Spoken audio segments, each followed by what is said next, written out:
I'ma need a bigger bag for the cohort. Tryna make a millionaire out of slum dogs. Bet that head crack blunt force. Alright, y'all boys, so it's been a good week. I got some more subscribers, I got the kids back, bought a new car, and we finally got some new music from the host scary nigga himself, Earl Sweatshirt, with his latest project, Sick. Being this short and sweet mix of these bouncy, trap-inspired, sample-heavy, and more serious tone tracks to help give a taste of what seems like a new form of Earl that we might have to get used to in the future.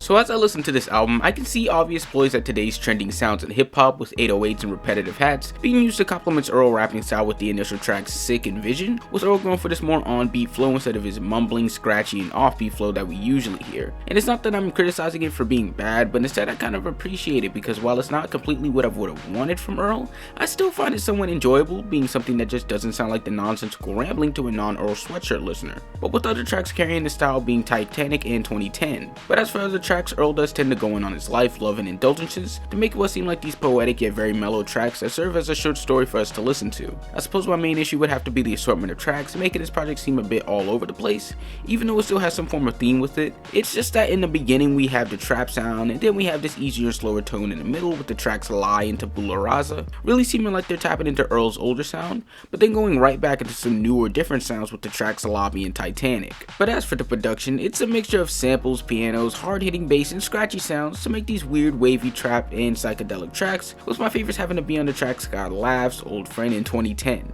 As stated before, this album has an off-putting assortment of songs, so it can seem like it's just going all over the place, and with this being a very short album, I feel like some tracks just weren't made to their best potential with the beats that were provided. True, there were some nice 3 to 4 minute songs that felt the most complete, such as Fire in a Hole in 2010, but at the same time, when looking at the majority of the tracks that were less than a minute and 45 seconds, it can seem like you're just listening to a compilation of interludes instead of a complete Earl Sweatshirt album. But at the same time, Earl hasn't been a big fan of long tracks for a few projects, so I guess it's just me tripping. But as for the features, the only people that were noted on this project were Z Loopers, Arm & Hammer, and I think there were some Uzi ad-libs on the track Titanic, but that's just for you guys to decide. With Z Looper seeming like the favorite for me, with him executing very nicely for an intro verse on the track Vision, while Arm & Hammer goes for the offbeat flow on the track Tabula Rasa that I wasn't really feeling, and it's not the fact that it was bad, but I feel like it just doesn't do as much as I would have hoped for, really feeling like they're kind of just there. But overall, this album was solid, but I feel like it was missing in some elements, such as length, assortment, and I just feel like it doesn't fully encapsulate the sounds that were used in this project. Although it does seem like something that has a lot of potential if Earl keeps working on it. So to put this on a scale, I'm giving this a low 7 out of 10, being a solid favorite, but not my favorite of the year so far. But how do you guys feel about Earl's latest album? What would you rate it? Let me know down in the comments while liking and subscribing. Make sure to follow my IG and Twitter. And if you like the illustrations used in this video, make sure to follow the artist as well because she's dope. And oh yeah, make sure to follow my second channel for me outside of music. And on that note, I'll see you on Monday for whatever video I decide to upload. Peace.